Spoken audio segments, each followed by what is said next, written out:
One of the quietest forms of suffering is the moment a good person realizes that goodness did not protect them. You were kind, but someone still betrayed you. You were patient, but life still took something from your hands.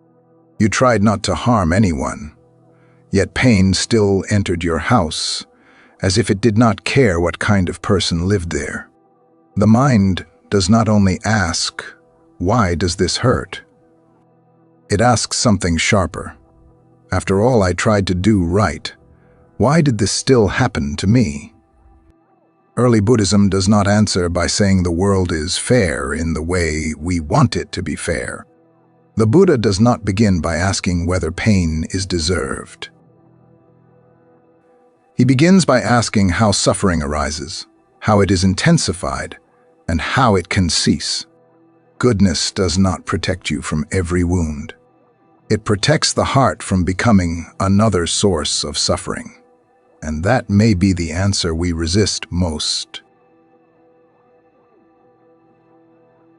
To see this clearly, we have to begin with the hidden bargain many sincere people never admit they are making. There is a specific kind of disappointment that belongs to sincere people.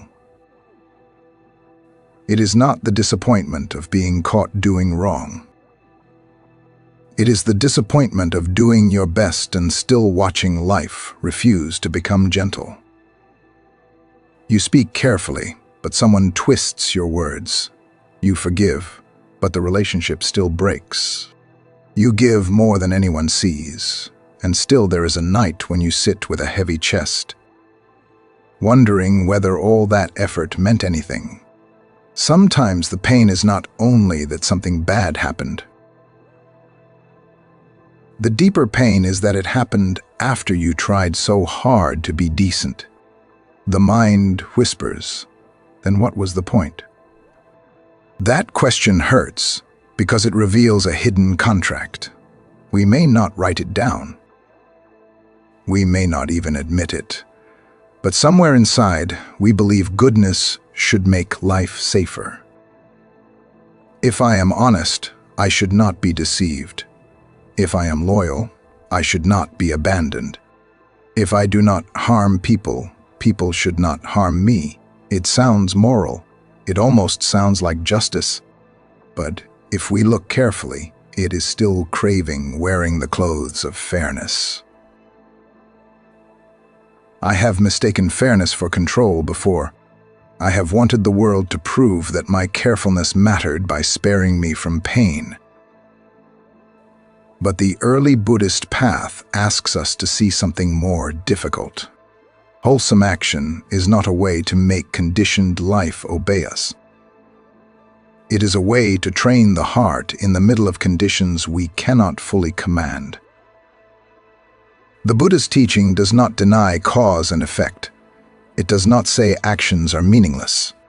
It says life is woven from more than one intention, more than one wish, more than one private virtue. A clean bowl can still receive bitter medicine. A good person can still live inside a fragile body. A sincere heart can still meet someone else's confusion.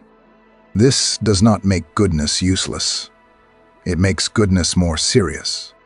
If goodness is only a way to purchase comfort, then morality becomes a transaction. But in the Dhamma, goodness is not a coin placed into the machine of the world. It is training. It keeps the hand from striking back when pain rises. It keeps speech from becoming poison when the throat is hot with anger. It keeps grief from hardening into cruelty. Goodness does not protect you from suffering. It protects the heart from becoming another cause of suffering. The wound is not only that life hurt you. The wound is that the mind thought goodness had made a private agreement with life. That is a very different kind of protection. It does not promise that the kind will never cry. It does not promise that the generous will never be forgotten. It does not promise that the patient will never be misunderstood. It promises something quieter, When suffering comes, the heart does not have to become blind. And this is where the early Buddhist answer begins, not with the question, "Why was I punished?" but with the question, "What is the mind adding to this pain right now?" And when that bargain breaks, many people reach for the word karma, sometimes in a way that hurts them even more. Few misunderstandings make suffering heavier than the idea that every painful event must be a direct punishment. A child becomes ill, and someone says, "It must be karma." A kind person is betrayed, and the mind wonders, "Maybe I deserve this." A family loses something precious, and grief starts searching the past like a crime scene, looking for the hidden mistake that explains everything. Some people use karma to judge others. Sensitive people often use it to punish themselves. They sit with their pain and search their memory for evidence. Which word was too harsh? Which selfish thought was hidden underneath the good deed? Which past failure has finally returned? What looks like spiritual reflection can become fear, trying to find a courtroom. That is not wisdom. It is suffering, wearing religious language. In the early Buddhist teachings, karma is closely tied to intention.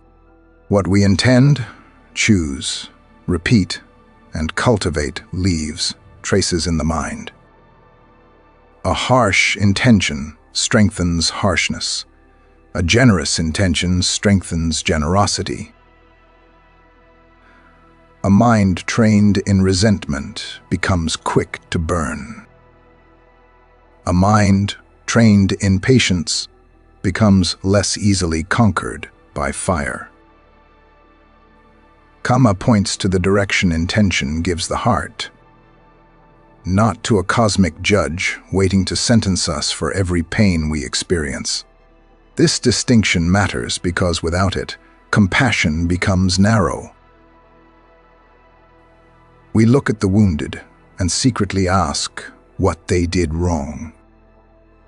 We look at our own grief and turn it into shame. Instead of tending the wound, we interrogate it. Instead of asking, what wholesome response is possible now? We ask, what hidden guilt must explain this? The Buddha's path moves in another direction. It is less interested in building a courtroom around pain and more interested in seeing what pain is causing in the mind. When suffering appears, what intention is forming now? Is resentment being planted? Is self-hatred being watered? Is fear trying to speak through the mouth? Is grief tightening into clinging so strong that love has no space to breathe? A person can suffer from conditions they did not choose, and still choose what kind of intention they bring to the next moment. That choice may look small. It may be sitting on the edge of the bed with your throat tight, deciding not to send the cruel message. It may be washing a bowl slowly while anger demands a speech. It may be admitting this hurts without turning the hurt into a weapon. Karma is not a whip placed in the hand of guilt. It is a teaching about cultivation. It asks us to become careful with the mind at the exact moment pain is trying to make us careless. So when good people suffer, the Dhamma does not ask them to hate themselves for hidden sins. It asks them to look closely at the intentions forming under pressure. This is merciful, because suffering is already difficult. We do not need to add the burden of believing every wound is a verdict. Karma does not ask, why was I punished? It asks, what am I planting in the heart while pain is here? The deeper question is not, what did I do to deserve this? The deeper question is, now that this pain is here, what kind of heart am I becoming? But even when karma is understood rightly, another truth remains. Virtue does not place anyone outside impermanence. A clay cup can crack even if no one has thrown it. A body can grow tired even if it has been cared for. A voice can become a memory even if it once filled the whole room. There is a kind of sorrow that comes not from anyone's cruelty, but from the simple fact that everything held together by conditions can change when those conditions change. Goodness cannot stop this. This is hard to accept because the mind wants virtue to build a shelter strong enough that change cannot enter. We imagine that if we live carefully enough, love will remain. Health will stay. Respect will return. The people we cherish will understand us. The things we protect will not slip through our fingers. But impermanence is not waiting to see whether we are worthy before it begins its work. The Buddha repeatedly points to a truth that does not bend around our preferences. Whatever arises due to conditions is unstable. It is not unstable because we failed. It is unstable because this is the nature of conditioned life. Impermanence is not a punishment for failing to be good. It is the condition under which every good person also lives. A good parent cannot prevent every sorrow in a child's life. A loyal friend cannot make another person stay honest. A careful person cannot command the body never to weaken. A peaceful person cannot make the world peaceful by private virtue alone. When we secretly believe we should be able to prevent loss, suffering turns into self-blame. The mind would rather blame itself than admit that some things were never fully controllable. Self-blame can feel safer than helplessness because at least blame gives the mind something to hold. If I had been wiser, maybe this would not have happened. If I had been more patient, maybe they would have stayed. If I had practiced better, maybe I would not feel this grief. Sometimes reflection is wholesome. But sometimes the mind is not learning. It is bargaining with impermanence after the fact. I have wanted impermanence to make an exception for the things I loved carefully. I have wanted the changing world to notice how much I tried. But the Dhamma does not offer that bargain. It offers something cleaner and more painful at first. The chance to love without pretending we own, to act well without demanding permanence as payment, and to care deeply while knowing that care cannot freeze conditions in place. This is not cold detachment. It is honest tenderness. When we see impermanence clearly, love becomes less possessive and more awake. We stop treating change as an insult against the self. We stop assuming that loss means we were not good enough. We begin to understand that pain can arise even when no one has failed morally. This does not remove grief. A cracked cup is still cracked. An empty chair is still empty. A changed body still asks for patience. But wisdom removes one extra burden, the belief that every change is proof that goodness did not matter. Goodness matters because it shapes how we meet impermanence. It matters because it keeps tenderness alive in a world that cannot be held still. It matters because when everything changes, the trained heart is less likely to make change into hatred. And yet even this trained heart must face another danger. Not only the pain that arrives, but the pain the mind adds afterward. Once pain arrives, the next question is not only what happened, but what the mind does with what happened. There is the pain that arrives, then there is the pain we make from it. A person says something careless, and the body reacts before thought becomes language. The jaw tightens. Heat rises behind the face. The chest pulls inward like a door closing from the inside. That first sting may already be there. Contact has happened. Feeling has arisen. The body has received the blow. Then the mind reaches for the second arrow. Some people shoot this arrow outward. They blame the world, blame other people, blame fate.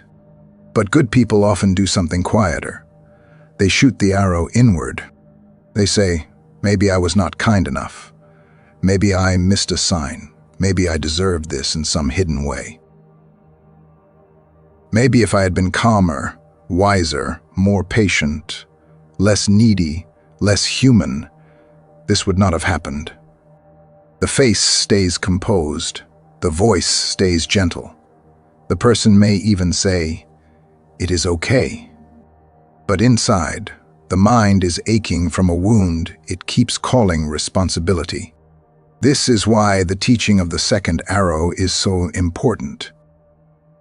The first arrow is the painful experience: loss, insult, illness, disappointment, fear.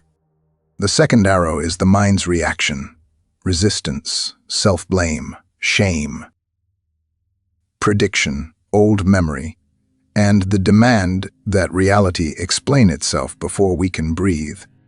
Goodness does not automatically remove the second arrow. A kind person can still replay one sentence for 3 days. A generous person can still feel invisible. A gentle person can turn pain inward and call it humility. A responsible person can believe every anxious thought because anxiety appears wearing the mask of moral concern. The early Buddhist path trains attention at this exact place. Not because the first arrow does not matter. It matters. Pain is real. But the second arrow is where practice becomes possible.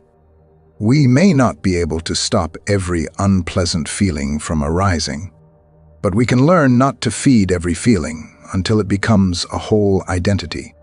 Before answering, feel the body.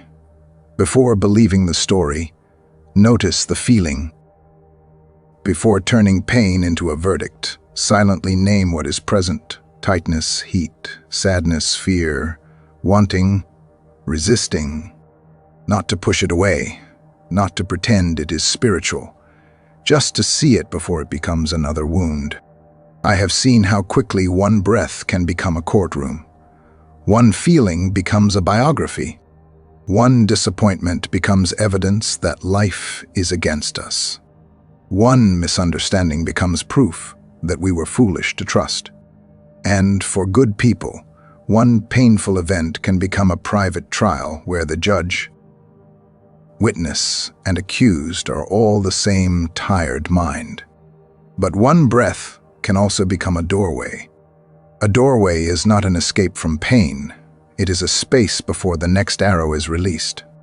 It is the moment when the heart says, "This hurts, but I do not have to become cruel to myself because it hurts." That moment may seem small. It is not small. It is the beginning of freedom from unnecessary suffering. The first arrow may still be lodged in experience, but the hand that holds the second arrow can soften. And beneath that inward arrow, there is often an even quieter attachment. There is an even quieter suffering, one that often belongs to sincere people. The suffering of needing your goodness to be seen.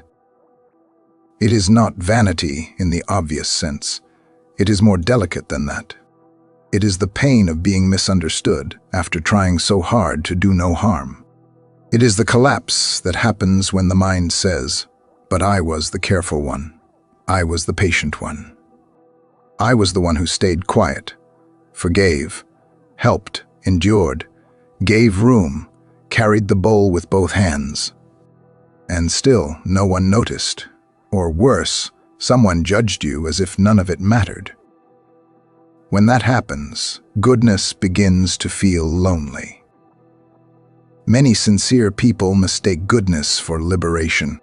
They think that because they do not lie, steal, exploit, or intentionally harm others, their inner life should be peaceful. But a person can behave well and still be inwardly bound. They can be kind out of fear, patient because they are afraid to disappoint, generous because they want to be needed, quiet because they do not know how to speak without guilt. The outside may look noble while the inside is tied in knots. This is not a criticism of goodness. It is a way of protecting goodness from becoming a mask. In the early Buddhist path, ethical conduct is essential. It steadies life. It reduces remorse. It gives the mind cleaner ground to stand on. But morality alone is not the end of suffering. The path also asks for collectedness and wisdom. It asks us to see craving, clinging, and ignorance, not only in crude desires, but in the refined places where the self hides. The mind can cling to goodness just as it clings to pleasure, opinion, status, and memory. It can turn "I try to do good" into "I must always be the good one." Then goodness becomes a prison made of approval. Every criticism feels like exile. Every mistake feels like the collapse of the self. Every unreturned kindness feels like evidence that life has failed to honor who we are. I have wanted my goodness to be seen, then felt ashamed for wanting it. That shame is part of the knot. We want to be pure enough not to care about recognition, but we are human enough to ache when our care is unseen. The Buddha's teaching does not ask us to abandon goodness. It asks us to see where goodness has become self. That seeing is tender and uncomfortable. Do good, but observe the craving to be rewarded for it. Speak gently, but observe the fear of being disliked. Give freely, but observe the small hand inside waiting to receive praise. Practice patience, but observe whether patience has become suppression. Help others, but notice whether being needed has become your hidden refuge. This kind of honesty is not harsh. It is clean, like wiping dust from a wooden table and realizing the dust was never the table. Freedom begins when goodness is no longer used to build an identity. Then kind action becomes simpler. You do what is wholesome because it reduces harm, because it trains the heart, because it aligns with the path. Not because it guarantees applause, not because it protects you from all pain, not because it proves you are worthy of never being hurt. Goodness is beautiful, but freedom requires seeing even the self that wants to be beautiful. And when that self becomes less solid, pain itself begins to change shape. When the self that wants to be seen is noticed gently, something in the pain loses its throne. There is a moment in practice when pain is still present, but the sentence around it begins to weaken. The chest is still tight. The memory still appears. The loss is still real. But the mind no longer says with the same force, "This is me. This is all I am. This is what my life has become." Pain remains. The throne beneath it starts to crack.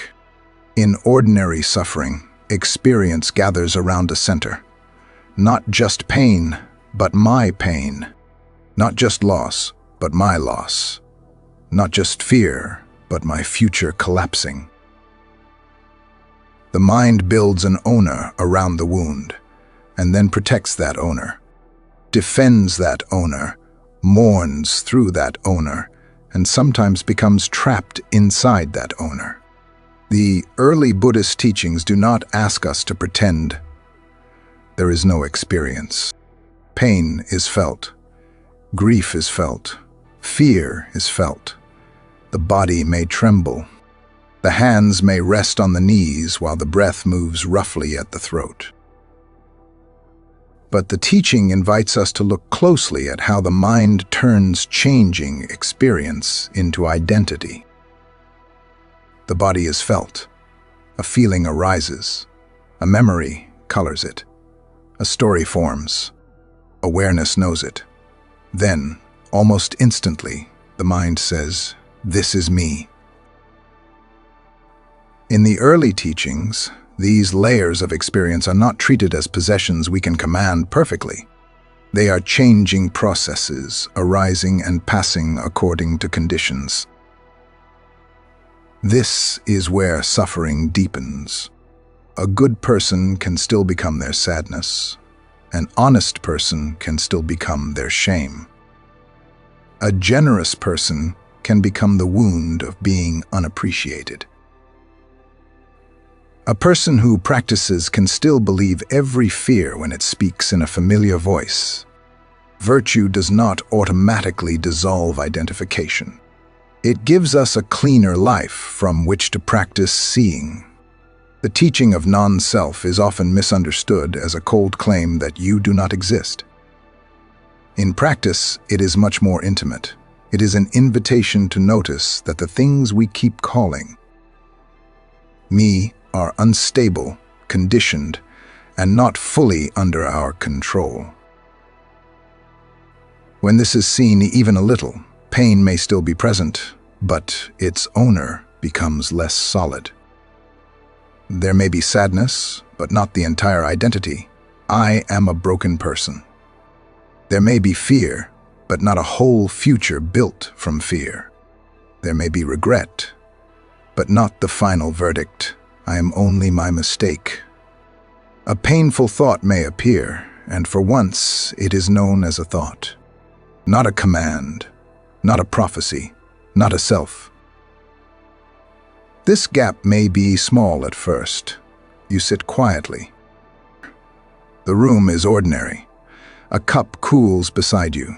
The old story returns. But instead of entering it completely, you see the first thread of it forming. You feel the body. You name the feeling. You notice the wish to become the story. Just that. A moment of not being owned by what arises. The path may not remove all pain. It is not a way to become untouchable. It is a way to stop turning every wound into a new chain. And when pain no longer has a throne, the heart can suffer without being ruled by suffering. Maybe the question was never only, why do good people suffer? Maybe the deeper question is, when suffering comes, what does goodness become? Does it become bitterness? Does it become self-blame?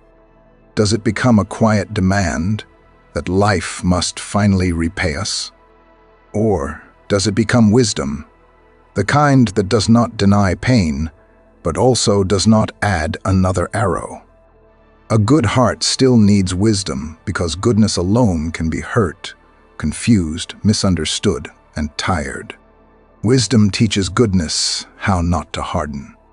It teaches the hand not to close around resentment. It teaches the tongue to wait. It teaches the mind to feel pain without immediately turning it into a verdict about worth. The next time pain arrives, do not rush to decide what it says about you. Feel the body first. Notice the throat, the hands, the heat in the face, the old story forming. Notice the wish for life to be fair before you breathe again. Then ask gently, can I meet this without becoming cruel to myself or anyone else? That question is practice. If you want to mark this practice, write this in the comments. I will let pain teach me without letting it harden me. Then try it once today. In one difficult moment, pause before the old reaction. Not forever. Just long enough to see the second arrow in your hand. You may still hurt. You may still grieve. But if the heart does not become cruel, something precious has been protected. Not from life, from ignorance. And in that seeing, the path quietly begins.